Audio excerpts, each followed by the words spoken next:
You might notice something a little bit different about this particular everyday trader. And not just the That we're palm close trees together. We're close and the together. sun, but That's yeah, we're that's all. near each That's the other. only thing that's different is we're near each other. Yeah, we may look like we're by each other all the time, but We might it's look not true. like we're in some tropical area where there's blue water and well, there's a pool there and blue water. So Greg and I are in Sarasota, Florida. We just finished the first half of the cryptocurrency and the future of global finance with the Global Center for Interdependence here in Sarasota, University of South Florida, Sarasota, Miami campus. Or Manatee. Yeah, no, and it's a fascinating conference. I mean, packed full of super knowledgeable, yes, experts in their field, and ranging from investing in the crypto world and how that's impacting markets to regulation, some of the litigation that's been ongoing with the fallout of the FTX bankruptcy and some of the implications that that could have on crypto going forward, as well as some outlook. We do have Fed Governor Christopher Waller here, and so we got some outlook on the overall economy. May have slipped in a question or two about monetary policy as well, even though this conference wasn't about monetary policy.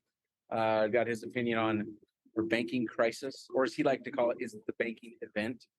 But yeah, it's been a enjoyable day, not just because it's what 85, a little breezy. I got 86. 86. And I scattered nice clouds here. Yes, It's a nice day. it's absolutely gorgeous. It's the way to work, I guess. Better than where you. How much snow do you have in? My snow's almost melted now, most of it. I've still got a little pile in front of on the north side of my house, maybe a couple feet deep. Okay, so we're actually came to Florida because we're doing on Saturday. That would be the was it 20? What's today? That's the 22nd. Today's Thursday. That's all. Today's the 20th. Today's 420. So later, you and I are gonna have to. Nice. 420. Is it legal here? We got about 45 minutes. Just kidding. That topic didn't come up, but on the 22nd, Saturday in Orlando, anybody who's near Florida, you should come join us. Go to optionsanimal.com to find out more about how you can be part of that. But any key takeaway? Should we talk about the market first, real quick? So the market's down today. Let's talk about market. Market's down. Actually, it's kind of sliding into the close. We got about 20 minutes before the close here, and it's mostly NASDAQ. In fact, it's mostly Tesla. Right, and I have to say that's the headline for me.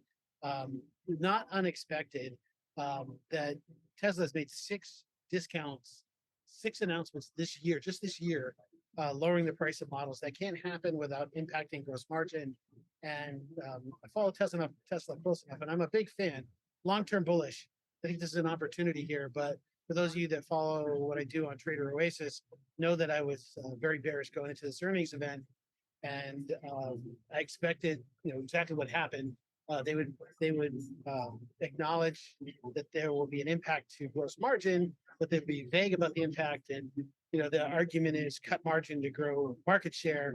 And I'm pretty sure the street doesn't like that. That's a dangerous game. Anytime a company starts messing with their profit margins, I mean, if you think back to even Apple's earnings, if you follow them for very many years, they can miss on top line growth in some cases as long as their margins stay intact. It's when Apple starts seeing their margins shrink is when their stock doesn't perform well.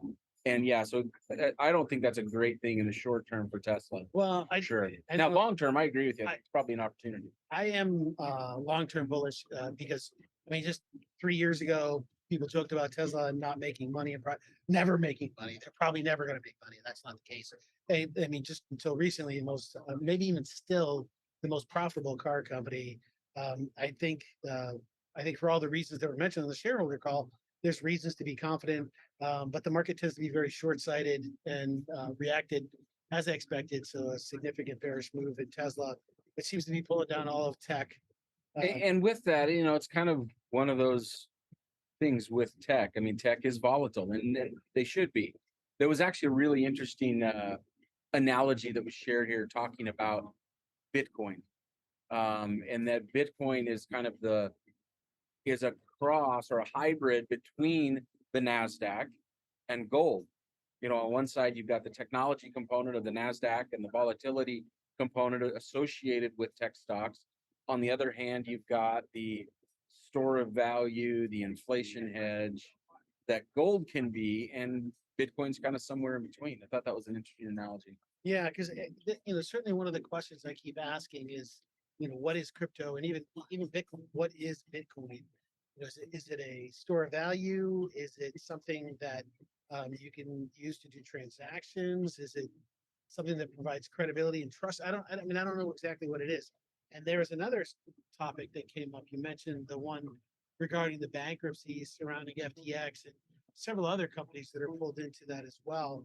And there are a couple of attorneys here. One is a former justice for the Supreme Court in New Jersey, who is here, and they're lead attorneys on representing one of the classes in this bankruptcy case that's going on. The very interesting thing about that is the timing on the FTX or the cryptocurrency is Gensler from the SEC had a hearing here yesterday, Yeah. Congress, and was asked the question to define what is Ethereum. Is it an equity? Is it an asset? Is it currency? Yeah. And he refused to answer the question. But here's the interesting thing: is that this bankruptcy court case, could end up defining what are these objects. Which could have some huge implications, not just from a trading standpoint, and whether there's regulatory agencies overseeing trading. If it's viewed as a commodity, it's under the CFTC, is it a security under the SEC? Is it a currency that's not regulated because it's a currency? Those are all things that could be defined, but also how the tax implications are going to come into play when you either buy it and sell it, whether you buy it and stake it and borrow money against it. I mean, there's all kinds of implications that could be decided by this court case. Well, one of the questions came up is, if you did any sort of transaction with crypto, should there be tax paid on that? The answer was yes. So if you transact your Bitcoin for something, you're technically to go buy a McDonald's hamburger. Yeah, technically tax should be paid on that. So it's some interesting questions, and this is I think crypto's not going anywhere, but what it looks like 10 years from now, and what it looks like today is something we're really in the midst of some major innovation. That was one of Chris Waller's, who was the keynote speaker. His theme was on innovation. He noted that innovation is neither good nor bad; it's just changes. And he talked about the example that Volcker brought up, that bad innovation was credit default swaps, and good innovation was the ATM machine. But generally, Volcker was not a fan of innovation in the monetary or the financial space. But Waller's two comments were two things that are interesting. They're about to change. One is tokenization, and the other was AI. Yeah, and both fascinating subjects. I mean, the tokenization thing, just to clarify, it really just means making an asset that I have available on the blockchain. So whether that's a car that I own that I want to sell, or whether it's a home that I want to sell, I can put it on the blockchain and tokenize it, and then interact immediately. And really, the biggest takeaway I got from the whole tokenization discussion is it just speeds up transactions, so that you don't have this delay in funding, which can sometimes cause problems. Sometimes people need their money right away. This is where Waller introduced the new term that I haven't heard, and that's atomic settlement. Yeah. So I thought he was reading his notes wrong. I thought maybe he meant to say automatic settlement, but he said atomic settlement. He repeated that again, because that really eliminates counterparty risk and ensures that people have trust when they do a transaction, whether it's a card, a baseball card, or a car, your home, or something else. So I think they're going to see some innovation in that space, and that the speed at which transactions are going to happen are going to be pretty amazing. And speaking of speed, one thing I took a note on, he talked about the Silicon Valley bank run. Oh yeah. And that the speed at which that happened, that his comment, 100%, that was a run on the bank. Yep. And back in the old days, if there was a run on the bank, what would have to happen is that you would have to physically get in line, go to the bank, get your money, and and that by nature slowed things down. What were do you remember the numbers he said? It was $45 billion. $45 billion day one, And then day two, over 100 billion day over two. 100 billion. All and, from the speed of their phones within a couple of hours. and he said traditionally what would happen was they would call the Fed for the Fed's what's the overnight lending facility, and the Fed would basically you would go in the front of the bank to get your money. The Fed would be shoveling money in the back of the bank, and then you would take your money and eventually put your money back. Then the Fed would take the money and shred the money. But in this day, with everything being electronic and happening so fast, that just couldn't happen. And we know what happened with Silicon Valley Bank. He did admit surprise on how quickly it caught them all by surprise, how quickly it happened. And, you know, for the most part, he's confident that it's contained, that we're back to normal. But you could also sense a little bit of uncertainty just because it happened so quickly. What's going to be the next shoe to drop? In fact, I think he referenced his partner in Chicago. I forget his name. Austin Goolsby, who said, "I'm just waiting for the next shoe to drop." And Waller said, "I hope there's not another shoe." We'll see. Maybe we'll get some inside baseball on that tonight because Tonight at dinner, we'll push it. I don't know if you know this. Waller was one of the people who abstained Goolsby's appointment to the Fed. Oh, was he? Waller abstained. Nice. So I don't know. I don't know. I'm going to ask him if it's the new Lael Brainerd or not, but I don't know. Maybe we won't share that in your Chatham House rules. But. We'll see. We'll see what kind of handcuffs he puts on us tonight. Yeah. What we can talk about. Yeah, you know, another interesting, really cool discussion point for me, at least anyway. I've always been somewhat of a skeptic on Bitcoin. You guys all know that, who've listened to me for a while. I actually am a little more optimistic on the upward price pressure that Bitcoin could have, and it mostly comes from the international use case.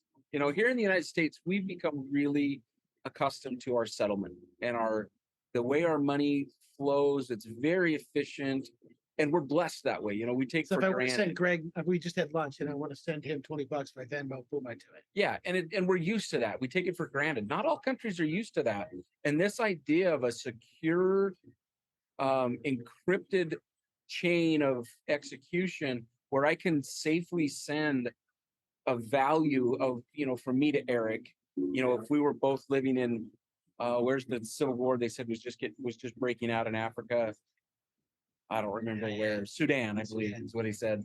You know, that's a place that I may not be comfortable sending money, but I can do it through Bitcoin.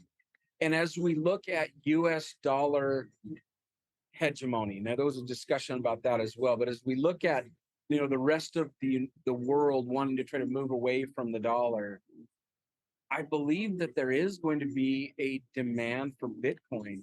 Not so much the yuan. I don't believe there's any value in the yuan. I actually think there's just as much, if not more, risk in that currency. It's the same thing with the euro. I don't think there's anything better as far as fiat currencies go out there to store value. But you know, Bitcoin can provide that internationally. I don't know that domestically, unless we see some type of collapse of our payment system here. I don't know. Well, one of the things that got some attention, and we just started getting into this topic, was discussed was the de-dollarization, or yes, de-dollarization. The U.S. dollar is the reserve currency of the world, and there's concern right now. It seems to be getting a lot of traction that somehow the U.S. dollar may be going away. The question is, what would it go to? There's no way it's going to be the yuan.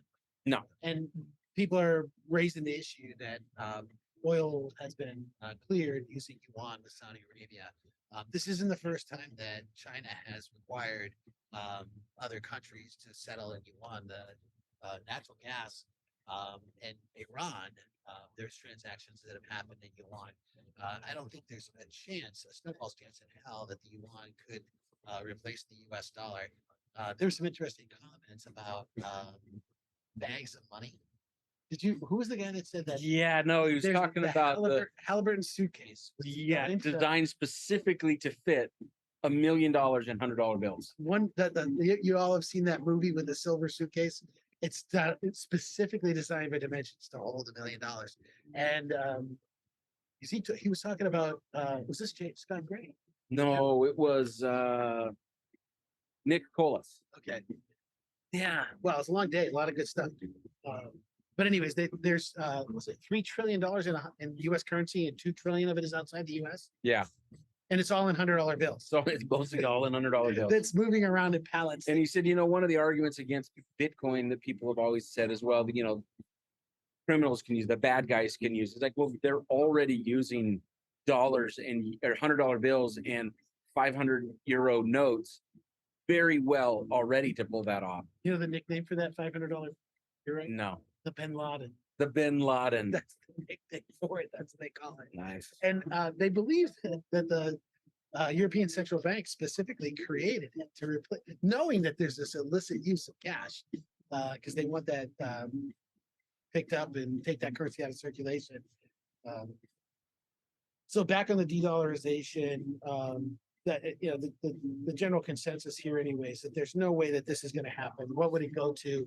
And if there is anything, and Brett Donnelly was the one who brought this up, is that if there's anything, it would be Bitcoin. Yeah. And if it's going to happen, it's not going to happen overnight. It's going to be a long, slow Years, if not decades, process. Yeah, before that, because there's really no other asset, no other currency out there that anybody would want. So when you're reading the headlines and you find some YouTube video or Twitter post that says, hey, the collapse of the dollar is here, scare, doom, fear, that's exactly what it is. It's just clickbait. Yeah, but you'll click on it and you'll watch it. Won't you? Maybe we should name this something about de-dollarization. Get the truth. Let's see. We talked about Waller. We talked about the bankruptcy thing, de-dollarization. Talked about Paul O'Brien's was the guy who talked about the transactions internationally. I think I'm really excited about that. The fact that DeFi would allow people to transfer money, especially a lot of immigrants. If you've ever gotten in an Uber and you find your driver isn't from the US, if they're friendly, ask them if they send money back, and you'll find out that most of them do, and they spend about 15%, 10 to 15% fees to transfer that money back to their home country. Cryptocurrency will hopefully make that seamless and help out some of the people. You think it was still Kohler who said that it was where things change is at the low end of the value spectrum, right? Yeah. Wasn't he saying that? So the revolution, the innovation that we're going to see, I think in DeFi is going to be the unbanked and helping people overseas get that money transferred. People earning money in the US, sending it back. But I don't know. I didn't really come away with many trading ideas or any major economic insight. Maybe tomorrow we'll get more. Tomorrow the big theme is on China. We get some really good speakers. Yeah, I'm interested really tomorrow about China. I mean, I know some of you who followed us know we've talked a little bit about China and the risk in that is there with potentially going to war with China, not just an economic war. And a lot of it's centered around Taiwan. We mentioned a few days ago, or at least I did, over at Trader Oasis, a trade I did on Taiwan Semiconductor that was really following Warren Buffett and the fact that Mr. Buffett's just recently sold almost all, like 96% or something like that of his stake in Taiwan Semiconductor. And really, when he was asked about, impressed about it, he stammered and just kind of said, "Well, they've got some risks politically where they're at." Is basically what he came out and said. And so it'll be very interesting. We've got a big day tomorrow with actually a couple of generals here, retired generals. We're going to talk about the military situation that's going on over there, as well as Leland Miller from the China Beige book as well. Talk about the economic situation in China and the risk that poses. And there might be some trading opportunities that come from that as well. So it's been fun. And for those of you who are down here in Orlando, in Florida, come see us on Saturday. We're going to be in Saturday it's right over by the airport. There's details on the website. Go to optionsanimal.com. If you have any questions, if you're not a member of Options Animal, but you live in the area and want to come visit us. It's a no cost event on Saturday. So just give us a phone call, get registered. We'll look forward to seeing you on Saturday. All right, everybody. Take care. Good. Thanks, everybody. Don't forget, like, subscribe. Thanks, everybody.